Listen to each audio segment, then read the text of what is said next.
Hey guys, what's going on? I hope you're all having a great day and are enjoying all the spooky maps in TF2 from this year's SCREAM FORTRESS update. So for the few of you that aren't yet aware, as of October 1st, the TF2 team released the SCREAM FORTRESS XII or SCREAM FORTRESS 2020 update. This update included all the normal additions to the game such as new maps, unusuals and war paints. However, what was slightly more abnormal was the rather long list of changes made to the manpower game mode, which I should be going over in another video or at the very least testing out in a gameplay. But for today, the focus will remain solely upon the new SCREAM FORTRESS additions and my opinions on each and every piece of content added into the game. Except of course the Miraz missions, which are the same as last year and I'll be grinding out over on Twitch with you guys, so I suggest you check that out. Link in the description. But without further ado, I would like to present SCREAM FORTRESS XII, an update in review. We are in a world of magic! I personally believe the most impactful and thus best addition to the game this year has been the 4 new maps put forward, consisting of Moldergrove and Megalo, 2 King of the Hill maps, along with an upward reskin by the name Hassel Castle, and then the self-explanatory Bloodwater. Having spent the last 2 days streaming on all 4, I have to say they are all extremely enjoyable, so here are my specific opinions on each.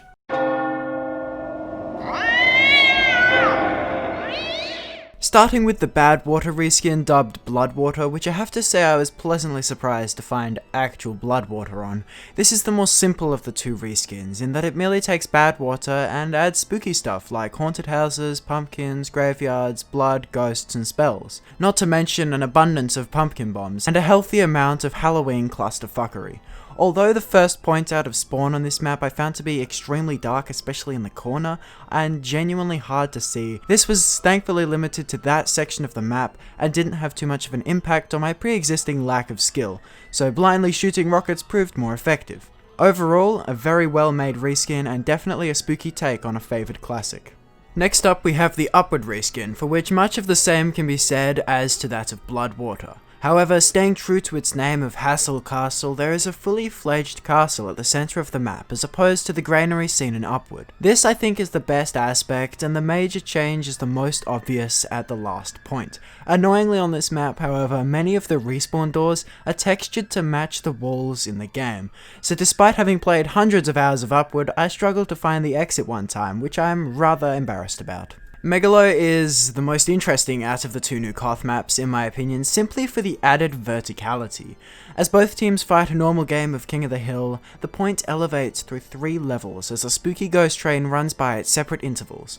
Although it is quite an open space and is all one big sniper's sightline, I think the more dynamic nature of the point makes the overworld aspect of this map far more engaging to play.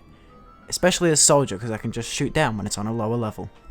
Now you may have questioned as to just why I specified Overworld for the previous map, and that is because for this next one, dubbed King of the Hill Moldergrove, the Overworld is a fairly basic kind of King of the Hill brawl. However, upon capture of the point, various portals up to take the first 3 players from each team into a 3v3 arena to fight it out. The winning team in the arena is then granted team-wide critical hits, which can be devastating to the opposition. I would recommend Pyro here, as the 3v3 arena is islands over pits of death, but any class would work well. A really fun concept and a genuinely enjoyable map to play on. That concludes my currently constructed opinions about each of the 4 maps added this year. However, I'm definitely looking forward to playing each of them even more in the coming days, especially with you guys on stream, and finding out even more about them and different things we can do and little strategies we can use on them.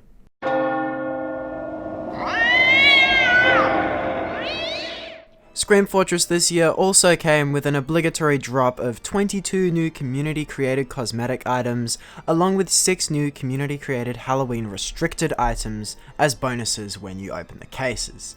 I will be doing an unboxing of these cases, probably tomorrow, and hopefully that'll be quite fun. Hopefully it actually yields some form of success, but we'll have to wait until then to see. However, for now, I will happily give my opinion on each of the cosmetics that has been added to the game this update. The handsome handy thing appears to be nothing short of nightmare fuel, with an obsessive amount of gore. However, I think it's quite a nice and wacky sort of cosmetic that hasn't really been done before to a great extent. The All Hallows hat is quite a nice sort of animated lights witch's hat for every class in the game, and is definitely a wonderful addition to TF2's arsenal of sorcerer hats or witch's hats or whatever you want to call them. The Balloonicorpse is ostensibly a better version of the Balloonicorn, and I definitely want one of these. I mean, why wouldn't you? It's a deceased unicorn. It's amazing. Likewise with the boomboxes, this is just amazing and I definitely want one, but I'm legitimately surprised that this hasn't already been added to the game in the 10-13 years of which TF2 has been around. Like, surely someone had thought of this already. The Calamitous Couldron I think is a really quirky sort of soldier hat, and I especially like the fact that they've added potion fluid falling down the soldier's head. I think that's really, really cool. I feel like the ICU is just going to be this year's version of the Binoculus, and I think I may have to make some more cursed cosmetic sets as a result with these. The Firetooth is a 1 of 2 in a set piece for Pyro, and now allows us to make Joker cosmetic sets for the class, which I'm pretty sure is the intention and is definitely a good thing. The Flavorful Baggies are part 2 of a 2-piece cosmetic set for the Pyro, and honestly, it's gland pants. Enough said. The Glow from Below, mimicking a female anglerfish, I think it's pretty cool that it's at least biting the head, but I think it's a rather strange hat, even by TF2 standards. But I suppose we do have a fish that goes on a head as well, so maybe it's not that weird. The Goblineer, with a name that I guess you would expect, maybe they could have come up with something different, I don't know. It's a nice hat, and I think it looks pretty funny on Engineer. However, I do hope that it stays Halloween restricted, because it's a bit cursed. As quite the edgelord myself, I can appreciate the Gourd Grin. However, I do have to genuinely say that the idea of putting a jack-o'-lantern face on a mask is actually really, really cool, and the different paints look really nice. The Grounded Flyboy is another aircraft cosmetic, and it is a plane for the Scout. I think the name is quite oxymoronic, as Scout is anything but grounded, especially in ego. The No Mercy 2.0 in the form of the Handsome Devil, this time it is for all class, and in my opinion looks better. Like, I would actually use this. I wasn't too big a fan of the No Mercy. Again, with the pumpkin themed cosmetics, we have the Hollowed Helm, which I think is a really, really nice hat for a class, and it just looks amazing. I hope the eyes glow in game. Haven't seen it in game, but I really, really hope they glow. The Impish Ears appears to be a slightly less intrusive Goblineer for all classes, and I think is quite a nice, simple cosmetic. I'd imagine this will be a rather common cosmetic. The King Cardbeard appears to be another cardboard hat for the Demo Man. Despite what I've heard people say, I think the Mannvich is legitimately a really, really cool heavy hat. Like, how can you not like this? I don't understand why people seem to not like this. It straight up turns heavy into sandwich. The Misfortune Fedora is a really cool animated hat. I especially like the wiggling teeth, but the moving orb in the middle is cool too. The Rolfe Copter is a sort of Luftwaffe for the medic. It's just a helicopter. I mean, it's cool. I'm not really a fan of these aircraft things, if I'm going to be completely honest. The Seared Sorcerer is a pretty dope pyro witch's hat. I think it would go quite well with some of the pyromancer's raiments and those sorts of cosmetics, but overall really nice. The Semi-Tame Trapper's hat adds to the collection of soldier raccoon-based hats. I think it's rather strange. I think it's also rather nice. I don't know if it changes his expression at all in game though, that'd be kinda cool to see. Another pumpkin themed hat, we have Sir Pumpkinton, which I think is a really nice sort of top hat style pumpkin. You have the little green thing at the top, and I think overall it's rather clean and definitely a different spin on the pumpkin hats. The Ghoul Box is a really cool engineer backpack, and I definitely want to get this in the unboxing. Like, it just looks really dope. I mean, imagine being able to walk around with a demon in a box on your back. Like, it just seems cool. I don't know. The Pug Mug is yet another furry cosmetic in TF2, which although I'm not against, I don't really use them too much, and I have to say this one does look pretty cool. I think it has some physics with it, so it jiggles around a bit, which I think is definitely a nice touch. The Tree Hugger makes me think of Temple Run when you run into trees, but I think is a really cool pyro cosmetic, and honestly, the fact that Pyro can wield an axe while wearing this is really nice. You can have a bunch of themes with this. The War Blunder's name makes it sound somewhat kind of serious, but it's just another aircraft cosmetic for the soldier, and I think it's one of the better ones because with soldier you can theme it with a bunch of other cosmetics, so I might actually like this one.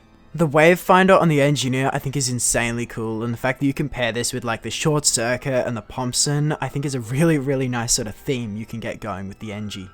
Now finally for the cosmetics, we have the A Khamon, which I think is a really nice, again, animated hat. I don't know if the physics make it jiggle around in game, but I think it's really nice, and the eye at the top is a nice touch. The Mummified Top Hat, never thought I'd see that added.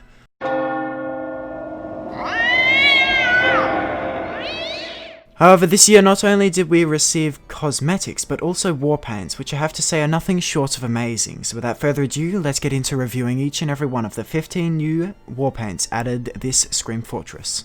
Candy Coated is a really simple geometric design, which I think is really nice. You know, it doesn't have to be really complex, and it looks really good, especially on the rocket launcher, which you can see here. As much as I hate spiders, Crawlspace Critters, I have to admit, is a really nice skin. The roof tile texture combined with the boards and those sort of glowy eye things, which are really genuinely unnerving, I think is a really nice theme. Death Deluxe I feel would go best on a spy weapon, but it does look really nice and again is quite simplistic. The Eye Stalker, it is mandated to pair with the ICU or the Binoculars, sorry. The vines with the eyes on the end I think is a really good play on like rose vines or whatever it would be. Gourdy Green is again quite simplistic, however I'm not as much of a fan as this as I am say of Candy Coated. In all fairness, it does look quite nice, and that green part of it is really quite disgusting.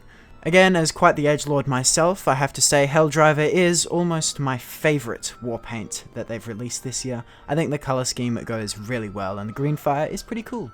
Something to go with your Mummified Top Hat would be a Mummified Revolver. The Mummified Mimic I think is really nice, and I think that they've added eyes in between each of the bandage layers is a really nice touch. I mean, there's no argument here when I say that Organically Hellraised is the new best fire war paint, and the fact that it goes green on blue is genuinely amazing too, instead of just going blue. Portal Plastered is quite the intricate, but again, quite simple. I think the pebbles go really well with the texture of the purple, and overall it's just a really nice, albeit rather clean, war paint. Pumpkin Pie is perhaps more a meme war paint, featuring maple leaves, pumpkin pies, and in fact pumpkins, believe it or not. Although the yellowish colour scheme isn't my favourite on weapons, I think the battle scar with the bloodstains does look really nice. The Raving Dead war paint I think is really cool, and what I think is either a ribcage or a fern leaf style I think is really nice. Again, the colour scheme here and the contrast between the sort of dark blue purple and the neon green is really cool. Spectrum Splatter reminds me of the Blapperchico logo, and is a really nice colour change from the sort of traditional red and green and dark sort of colours that we've been having on this list. Really nice war paint. Again, I really hate spiders, but I just can't say that this is a bad war paint. It looks really nice on just about any weapon that you put it on. I think the detail that goes into each spider is actually really cool too. And now our third Spider-Man approved war paint, we have Spider's Cluster, which again changes with team color, which I think is a really nice aspect in any war paint, and overall I think is really cool, albeit just a web with a glowing background. And finally, Sweet Tooth with what I believe to be candy corn on a purple background. Don't know, I've never actually had candy corn. Looks quite nice, although I find it a bit busy for my personal liking. I would just like to say that even if I have actually ragged on any of the war paints this year, which I don't think I have, because they've all been amazing, I legitimately cannot complain with the selection of war paints we have from this year's case, and I can't wait to open a few.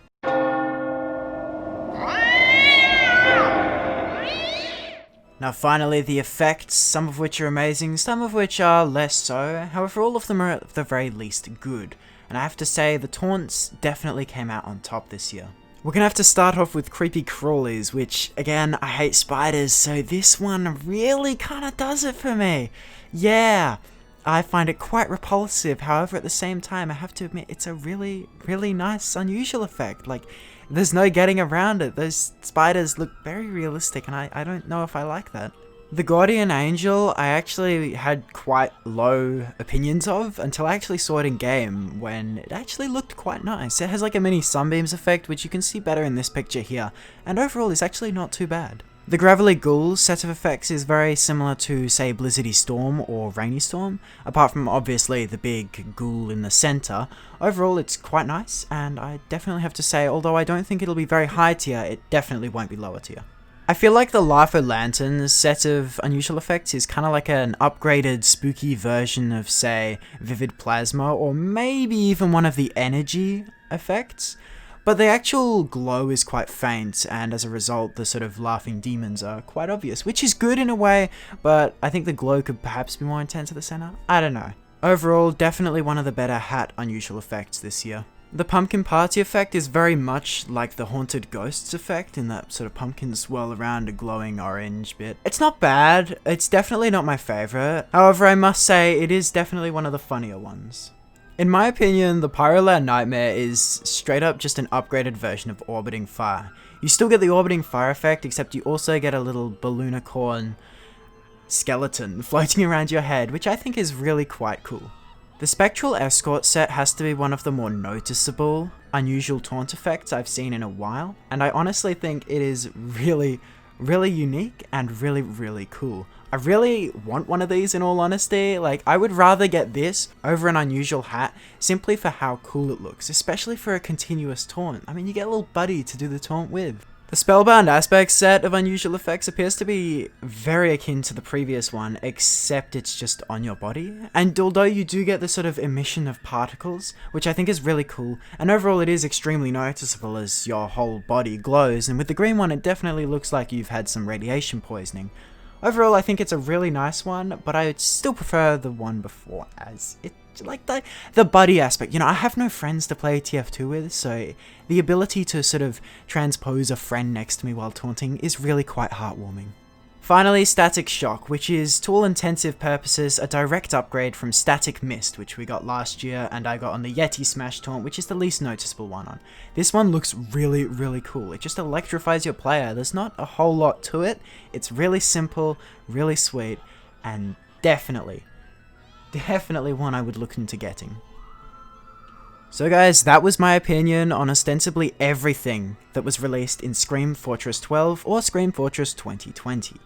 Let me know in the comments below what your opinions were on each of the items added, as it's really interesting to hear other people's perspectives. I would now like to shamelessly plug both my Discord server and Twitch channel, links of which you can find in the description below. I will be posting a bit more frequently for the next week or so, as I have a break in between my mocks and final exams. If you've caught this video early, then the odds are I will be live on Twitch right now, so definitely worth checking out in that case. And other than that guys, I hope you have a really spooky Halloween season, and I will see you all in the next one. Bye bye.